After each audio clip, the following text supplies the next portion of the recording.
जय हिंद बच्चों। तो हम आपके लिए वार्षिक परीक्षा 2025 के लिए कक्षा 11 का विषय रसायन विज्ञान का प्रश्न पत्र लेकर आए हैं। ठीक है, यह प्रश्न पत्र आपका बी कोड का है। यहाँ पर आपको अपना नाम लिखना होता है, यहाँ पर आपका अनुक्रमांक। ठीक है, तो ये प्रश्न पत्र एक सैंपल पेपर है, मॉडल पेपर है कि आपकी क्लास 11th में जो है केमिस्ट्री में ईयरली एग्जाम में कैसे क्वेश्चंस आएंगे। ठीक है, तो इस क्वेश्चन पेपर को आप लोग पूरा जरूर देखिएगा। हो सकता है आपके एग्जाम में इस टाइप के क्वेश्चंस देखने को मिल जाएंगे।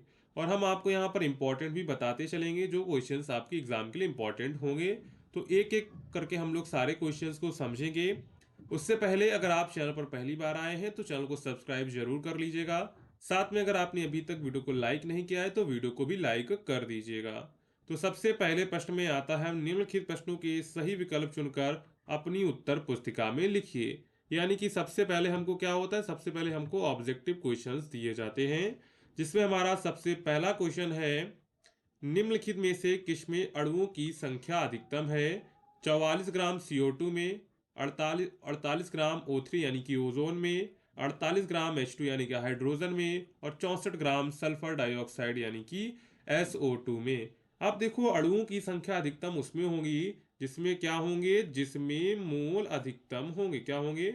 जिसमें मोल अधिकतम होंगे। तो यहाँ पर किसमें मोल अधिकतम होंगे? तो वो होंगे मोल अधिकतम 48 ग्राम H2 में। तो राइट आंसर यहाँ पर आपका जो है सेकेंड वाला करेक्ट हो जाएगा। 48 ग्राम हाइड्रोजन में जो है अणुओं की संख्या अधिकतम होगी। नेक्स्ट है, निम्नलिखित में अनुचुंबकीय है। क्या है? निम्नलिखित में अनुचुंबकीय है Au+, Cu+2, Zn+2 और Ag+1। तो यहाँ पर जो अनुचुंबकीय है वो है Cu+2। क्या है? Cu+2 जो है वो अनुचुंबकीय है। तो राइट आंसर यहाँ पर आपका जो है सेकेंड वाला हो जाएगा। ठीक है, नेक्स्ट है, निम्नलिखित में से किसकी विसरण गति अधिकतम होगी? ऑप्शंस है O2 में, CO2 में, NH3 में, N2 में। तो किसमें विसरण गति अधिकतम होगी? तो ये होगी NH3 में। किसमें होगी? NH3 में जो है विसरण गति सर्वाधिक होगी। तो राइट आंसर यहाँ पर जो है आपका थर्ड वाला हो जाएगा। ठीक है, इसके बाद आगे बढ़ते हैं। आगे हमारा नेक्स्ट है ऑब्जेक्टिव क्वेश्चन। तो क्या कह रहा है क्वेश्चन? निम्नलिखित में पी ब्लॉक का तत्व है। क्या है? निम्नलिखित में पी ब्लॉक का तत्व है हीलियम, बेरिलियम, FeCO। तो यहाँ पर जो है इसे कोबाल्ट कहते हैं। ठीक है, तो निम्नलिखित में पी ब्लॉक का तत्व क्या है? तो यहाँ पर जो हीलियम है, क्या है? जो हीलियम है वो पी ब्लॉक का तत्व है। तो राइट आंसर यहाँ पर हो जाएगा आपका हीलियम। नेक्स्ट है इंज्ञान, निम्न में से किसका आकार बड़ा है? मैग्नीशियम Mg, Ba बेरिलियम और Be, और इसके बाद है Ra।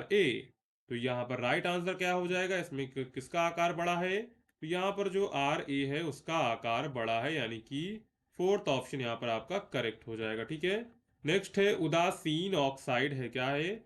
उदासीन ऑक्साइड है CO, NO2, ZnO और SO2। तो यहाँ पर जो उदासीन ऑक्साइड है वो हो जाएगा CO यानी कि कार्बन मोनोऑक्साइड। ऑप्शन यहाँ पर आपका जो है फर्स्ट वाला करेक्ट हो जाएगा। ठीक है, तो यहाँ पर जो है हमारे ये जो है ऑब्जेक्टिव क्वेश्चंस हो गए हैं। ठीक है, इसके बाद आगे बढ़ते हैं। तो क्वेश्चन नंबर हमारा आता है 2। तो क्वेश्चन नंबर 2 में देखो क्या कह रहे हैं।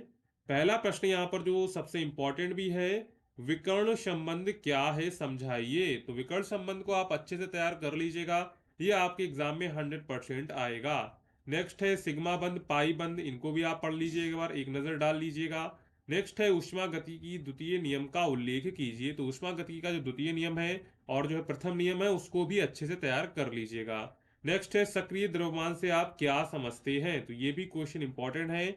तो यहाँ पर ये सारे क्वेश्चंस आए, स्टार मार्क्स वाले क्वेश्चंस हैं, इनको आप एक बार जरूर जो है देख लीजिएगा। नेक्स्ट, ठीक है, इसके बाद आगे बढ़ते हैं। क्वेश्चन नंबर तीसरा यहाँ पर क्या कह रहा है, देखो क्वेश्चन नंबर तीसरा कह रहा है, भाग जल की क्या उपयोगिता है ये बताइए। ठीक है, नेक्स्ट है गुणात्मक विश्लेषण में NaOH के दो उपयोग आपको लिखने हैं। क्या करना है? गुणात्मक विश्लेषण में आपको NaOH के दो उपयोग लिखने हैं। ठीक है, इसके बाद देखो नेक्स्ट क्वेश्चन क्या कह रहा है।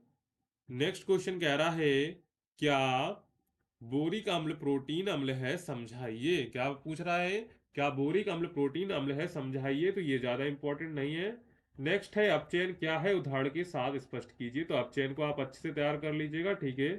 ये भी क्वेश्चन इंपॉर्टेंट है, ठीक है। इसके बाद है 3D इलेक्ट्रॉन के लिए क्वांटम संख्याओं के मान ज्ञात कीजिए। तो क्वांटम संख्याओं के मान आपसे पूछे गए हैं, तो मान नोट कर लीजिए एक बार। एन का मान यहाँ पर कितना होगा, तो एन का मान यहाँ पर होगा 3।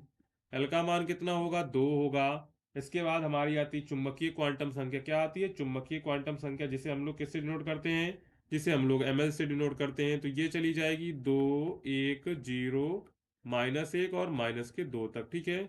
और इसके बाद आती है स्पिन क्वांटम संख्या, जिसे हम लोग एमएस कहते हैं। तो ये रहेगी -1/2 और +1/2, ठीक है। तो ये जो है इनकी क्वांटम संख्याएं हो जाएंगी। नेक्स्ट है ग्राहम के विसरण नियम का उल्लेख कीजिए। क्या पूछ रहा है, ग्राहम के विसरण नियम का उल्लेख कीजिए। तो इसको आप क्वेश्चन को अच्छे से तैयार कर लीजिएगा। नेक्स्ट है डी ब्लॉक के तत्व किसे कहते हैं, आवर्त सारणी में उनकी स्थिति बताइए। तो डी ब्लॉक के तत्व किसे कहते हैं, इसको अच्छे से तैयार कर लीजिएगा, ये भी इंपॉर्टेंट क्वेश्चन है, ठीक है। डी ब्लॉक के तत्व, ये बार बार एग्जाम में पूछा जाता है, ठीक है।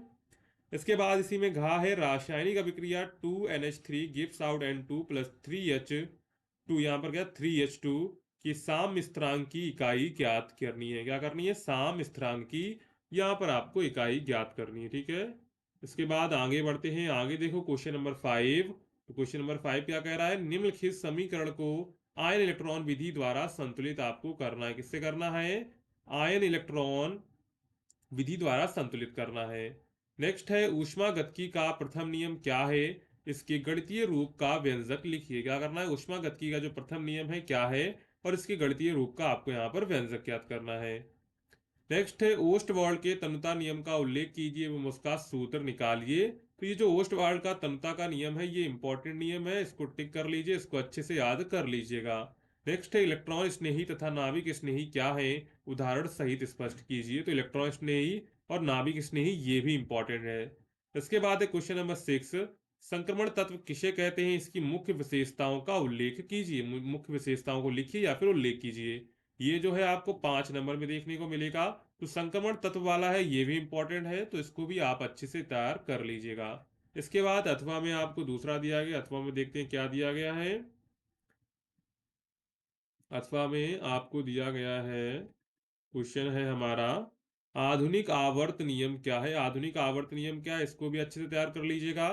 इसके आधार पर बनी दीर्घाकार आवर्त सारणी की विशेषताओं का वर्णन कीजिए, ठीक है। विशेषताओं का वर्णन कीजिए, जो दीर्घाकार आवर्त सारणी बनी थी उसकी मुख्य विशेषताओं का वर्णन कीजिए।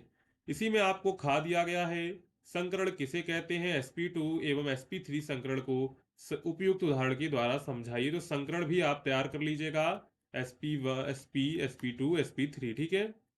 इसके बाद चलते हैं क्वेश्चन नंबर 7 पर। तो क्वेश्चन नंबर 7 यहाँ पर क्या कह रहा है, क्वेश्चन नंबर 7 कह रहा है निम्न पर संक्षिप्त टिप्पणी लिखिए। आबंद कोटि, फैजान का नियम, फजान का नियम जिसे हम लोग कहते हैं, और यहाँ पर जो है जालक ऊर्जा, क्या हो जाएगी, जालक ऊर्जा, ठीक है। ये है जालक ऊर्जा, ठीक है। यहाँ पर इसको करेक्ट कर लेंगे, जालक ऊर्जा।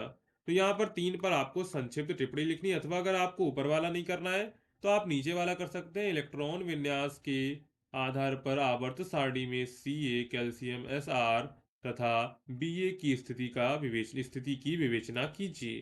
तो यहाँ पर आप ये वाला कर लीजिए या फिर ये वाला कर लीजिए, दोनों में से आप कोई एक यहाँ पे कर सकते हैं। इसके बाद खा क्वेश्चन है मार्कोनी कॉफ नियम क्या है, इसकी सहायता से एल्केनो में HCl का योग समझाइए। अथवा कार्बन के असंगत व्यवहार तथा भौतिक गुणों को समझाइए।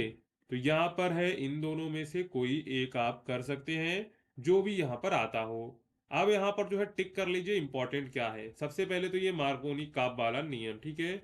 इसके बाद है यहाँ पर जालक ऊर्जा, फैजान का नियम, ये दो इंपॉर्टेंट हैं, तो इनको आप अच्छे से तैयार कर लीजिएगा, ठीक है। इसके बाद यहाँ से आगे बढ़ते हैं, ऊपर देखते हैं। तो ऊपर संकरण पे आ जाते हैं।